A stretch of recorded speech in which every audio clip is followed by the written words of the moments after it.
เต้ยลาอยู่ดีๆบาดจะลงเวทีซอกหาเกิบบ่เห็นเกิบน้องอ้าอายหายผู้ใดเอาไป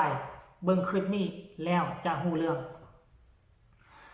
กราบทักทายสบายดี FC ทุกทาน FC ทุกคนมาพบมาพอกับค่อยเจบ่ลาวอีกแล้วท่านผู้ชมเนาะอย่าเฝ้าเหนื่อยอย่าเฝ้าเบื่ออย่าเฝ้านายกันเด้อมื้อนึงก็เจอกันหลายรอบท่านผู้ชมมีหลายเรื่องราวของบรรดา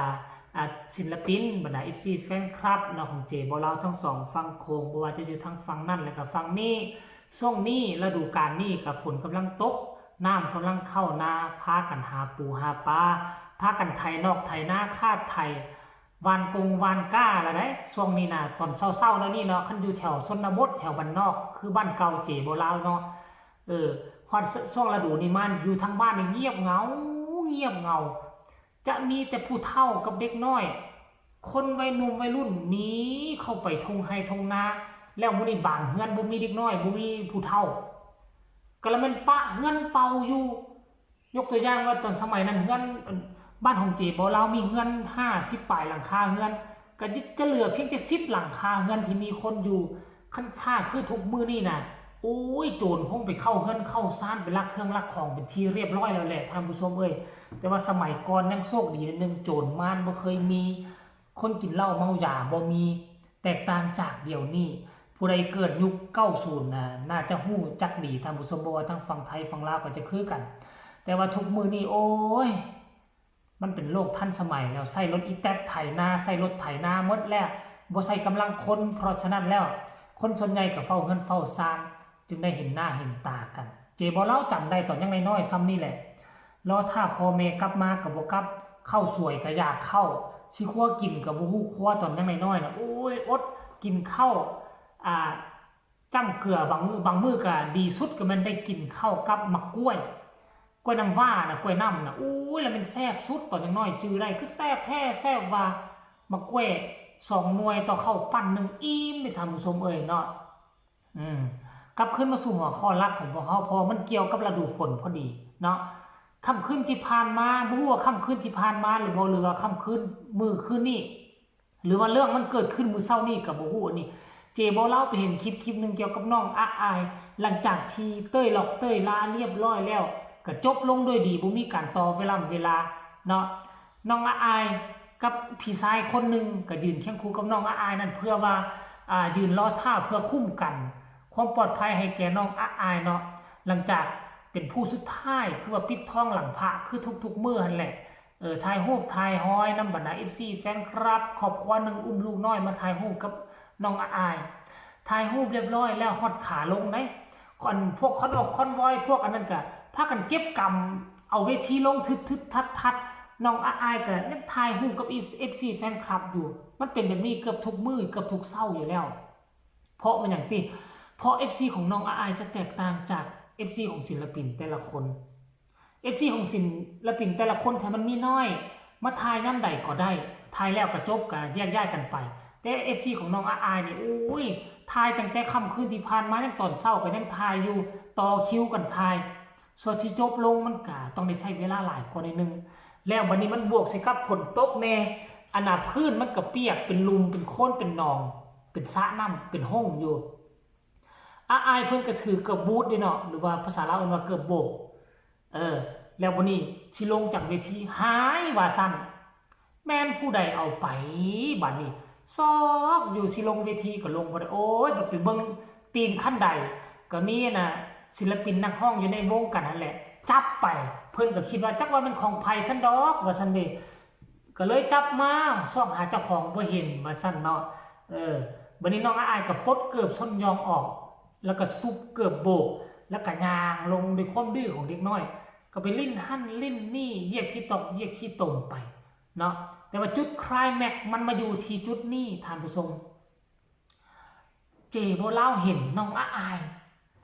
เอาเงินแบงค์100แม่นบ่ล่ะน่าจะ100ยัดใส่มือให้ศิลปินผู้หญิงท่านนั้น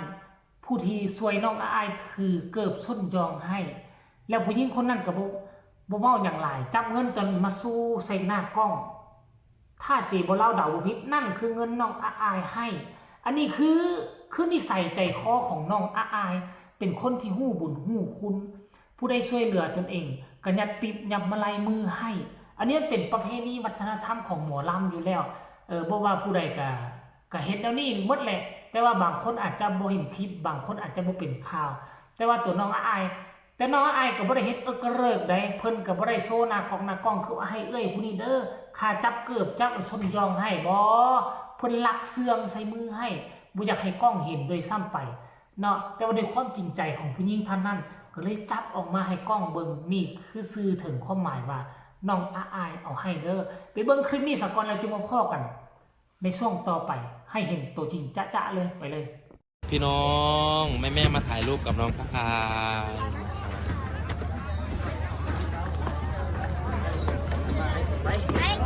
ไปไปเป็นยังไงบ้างครับวันนี้เล่นตมสนุกแต่ว่าปวดขามากอ้าวคุณแดวเกือบลมบองคุณแดวเกือบรู้ลงไปอีกได้ทางเย้ไปเกือบให้นี่เกือบให้ใครอยู่ที่บ้านอันนี้เอาไหมครับเกือบพูดน้อยนะครับผมเดี๋ยวเถอะพูดจังไหนมาสมคนฮะพูดจังไหนมาสมคนกันบูดหน่อยพูดกับเตาพูดกับเตา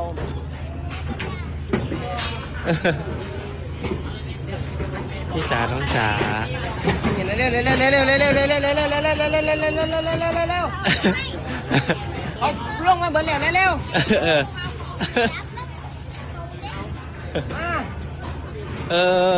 เกือบโป่งพระเจ้าคือต้มไรแห้งพี่น้องบ่แพ้กันดีนอนกินตรงนี้คนกินตรงก็เด็กหน่อยบ่แพ้กันดีบ่แพ้ยี่ดียอมไปยอมแล้วกินตรงกับเด็กหน่อยมันบ่แพ้กันเข้ากันไปยังเมื่อพี่น้องขี้ต้มล้างห่านโอ้ยเตยล่าล่ะครับพี่น้อง